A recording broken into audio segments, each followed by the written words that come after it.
रहमान रहीम। आज हम एक और टॉपिक को डिस्कस करने जा रहे हैं, क्लास 9th की बायोलॉजी को।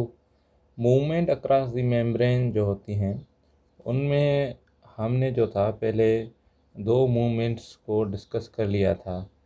एक का नाम था ऑस्मोसिस, दूसरी का नाम था क्या, डिफ्यूजन। ये दोनों लेक्चर्स हमारी प्लेलिस्ट में पड़े हुए हैं।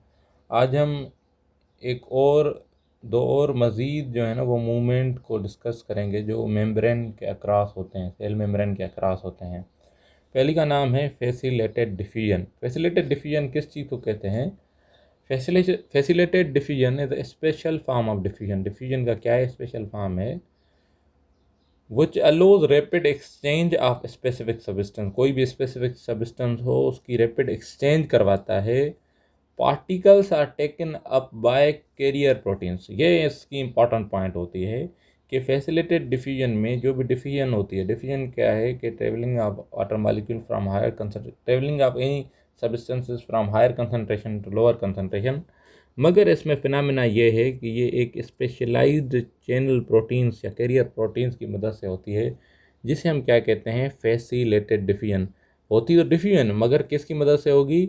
स्पेशलाइज्ड फैसिलेटेड कैरियर प्रोटीन्स की मदद से। यहाँ पर देखो कि यहाँ देखो ये कैरियर प्रोटीन्स है, ये एक्स्ट्रा सेलुलर स्पेस में कोई भी सब्सटेंसेस है तो ये कैरियर प्रोटीन्स की मदद से अंदर आ रहा है। ये देखो ये भी अंदर आ रहा है, ये भी देखो अंदर आ रहा है, ये भी देखो अंदर आ रहा है।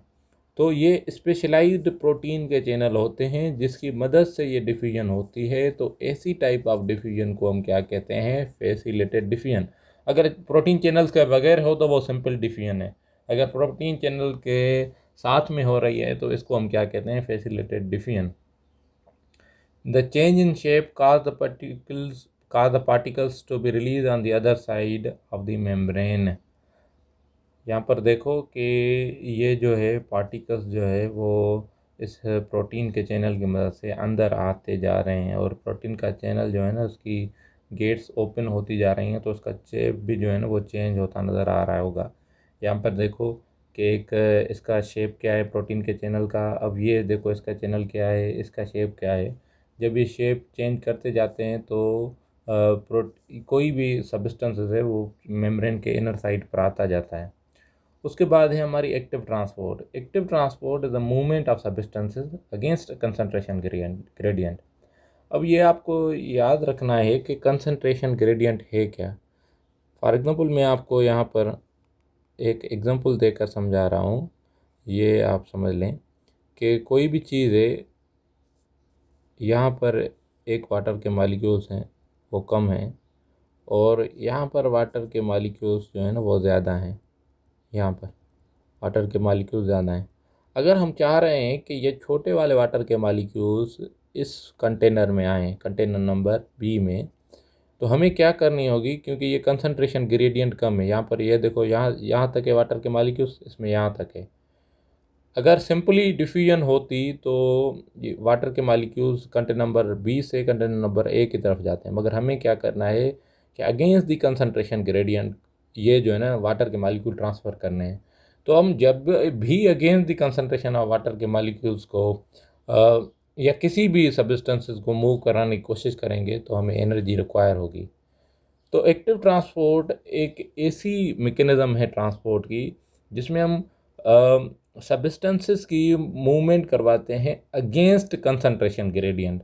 जब वो अगेंस्ट कंसंट्रेशन ग्रेडियंट करेंगे, लो कंसंट्रेशन से हाई कंसंट्रेशन, ये low concentration to high concentration जब करवाने की कोशिश करेंगे तो हमारे पास एनर्जी यूज़ होगी, एनर्जी यूज़ होगी। In biological system the form in which this energy occurs in adenosine triphosphate. ये जो एनर्जी यूज़ होती है ये एटीपी की फॉर्म में यूज़ होती है, एडिनोसाइन ट्राइफॉस्फेट, जिसे हम एनर्जी करेंसी भी कहते हैं। Example of substance move inside sodium potassium are shown. जब भी हमारी सेल मेम्ब्रेन पर सोडियम या पोटेशियम की मूवमेंट होती है तो वो सोडियम पोटेशियम पंप की मदद से होती है। ये सोडियम पोटेशियम पंप जो है वो एटीपीज़ को यूज़ करता है। जब एटीपी यूज़ होता है तो कन्वर्ट हो जाता है एडीपी में, एडिनोसाइन डाइफॉस्फेट। पहले क्या था? Adenosine triphosphate. तो एक फास्फेट का जब मॉलिक्यूल इससे निकल जाएगा तो इसकी जो एनर्जी रिलीज़ होगी, ये एनर्जी को इस्तेमाल कर कर ये पोटेशियम या सोडियम के आयंस की जो है ना वो मूवमेंट करवाता रहता है अगेंस्ट दी कंसंट्रेशन। तो हमने समझ लिया कि फैसिलिटेड डिफ्यूजन प्रोटीन की चैनल की मदद से होती है। एक्टिव ट्रांसपोर्ट ऐसी ट्रांसपोर्ट को कहते हैं जो अगेंस्ट द कंसंट्रेशन हो और जिसमें एनर्जी यूज़ हो।